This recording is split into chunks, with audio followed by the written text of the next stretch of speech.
All right, I want to talk a little bit about some of the astrological transits that are coming up between 2026 to 2030. And um, I take what I hear with a grain of salt, and I apply it to my own practice because I am not from India, so I'm not Hindu, but I take their understanding and I translate it because we have gods that are very similar to the Hindu gods. And so this is going to be about Skoll, the shadow wolf of the sun. Um, in Vedic astrology, they have something called the north node and the south node of the moon, which represents is represented by Rahu and Ketu in Vedic astrology. But in Norse astrology, it's Skoll and Hati. Skoll is the shadow of the sun, and Hati is the shadow of the moon. And both of these shadows are wolves, and they go in wolf form. Now, it's really important to remember in Norse lore that wolves have very significant meaning.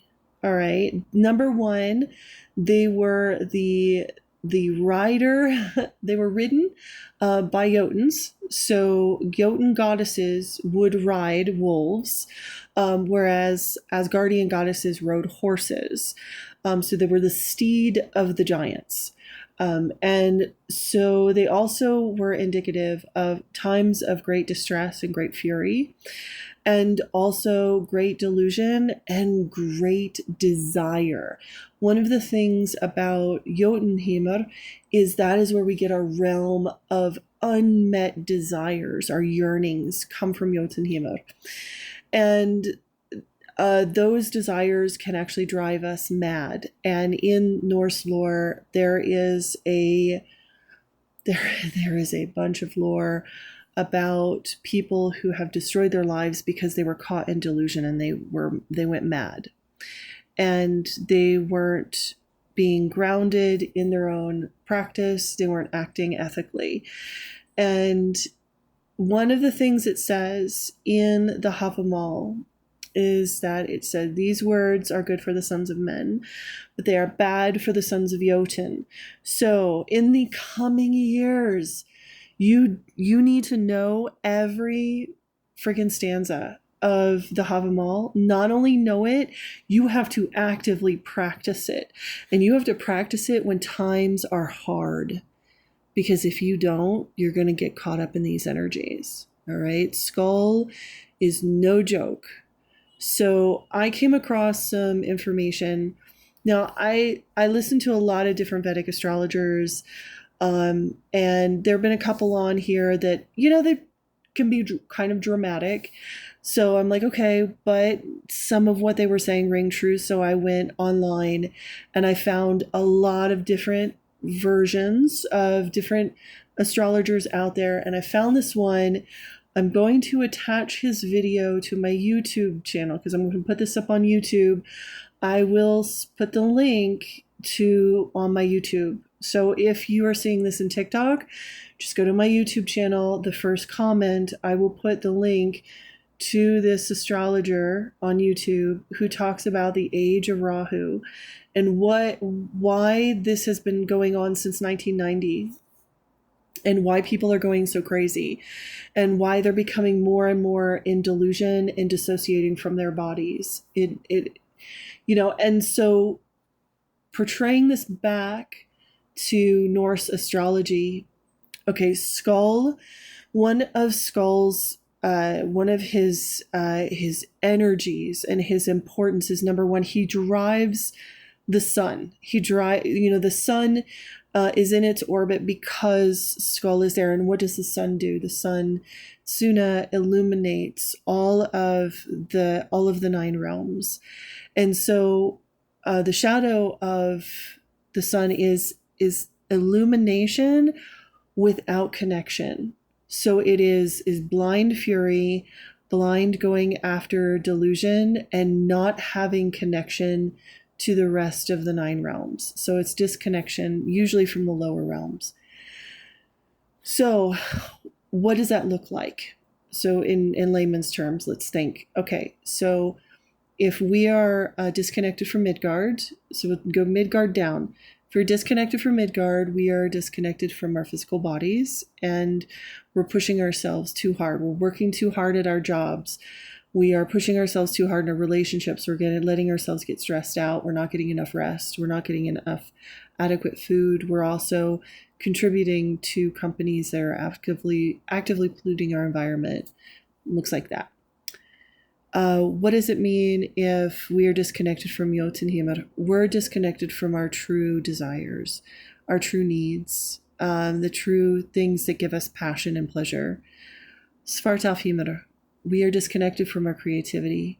We are pushing ourselves so hard to perform for other people. We are not performing for our own inner joy, our own vanyo, and we are not spindling our vodanas out into the world. That also means we're not doing our rituals. We're not doing our meditations. We are not dedicating ourselves to the gods every day. So that's Svartalfheimr. What happens if we are disconnected from Helheimr? We are disconnected from the wisdom of our ancestors. Those are the stories of trial and tribulation, of things that you should not be doing, and also the things that you should be doing, like the kind, loving, powerful ancestors who gave you wise knowings that you are not following. Okay. And then the last is Niflheimr. When we are disconnected from Niflheimr, we are disconnected to the Weird. We are disconnected to our path and our purpose and our own fate. And we are running adrift in the chaos of the upper realms. And this makes so much sense, because so what'll happen is around next year, we're going to enter the age of Ketu. And Ketu's going to break down all of that Rahu energy. So that's when the age of Hati starts. So Hati is the shadow of the moon. So what does that mean for us in the Norse lore? That means that the underworld will rise and it will be a Ragnarok. And that's usually what happens. Ragnarok is a cyclical thing. So how do we handle when this powerful Hati energy, the shadow of the moon, the moon wolf, comes up? And Hati literally means hatred. It means victimhood. So number one, Havamal. I can't even tell you, please read the Havamal. Number two, do not stay in victim mentality, but stay in nobility and strength. Do your rituals. Go back to what you know to be true. Go back to your communities. Go back to being honorable and repair those old relationships, and go back to and repair the relationships between you and the gods that have gotten broken. And number three, you will have to handle what Skoll brought out in you. So Skoll means mocking. So in the last 20 years, you had opportunities to bond and love and create frith with other people, but instead you chose to mock and make fun of people. So when the age of Hati comes, all of that mocking energy will be reverted onto you. You will have to karmically pay for all of the wrongdoings that you had done to people in the last 30 years. It's a lot. Okay, so you need, first of all, if you've been a real bastard, you need to take it under in stride and learn from it. Don't be a victim and be strong. That's how we weather these cycles. Now that I know about it, and now that I know this exists, this is a really good pattern for those of us heathens to kind of weather these 30, it's like a 28-year cycle between Hati and Skoll. And this will help us in the future. So I'm hoping to put all of this in my book, but I wanted to talk about this dance between the age of Hati and Skoll, and I'll have some more insights in the coming days. But see the video below in my comments for the link.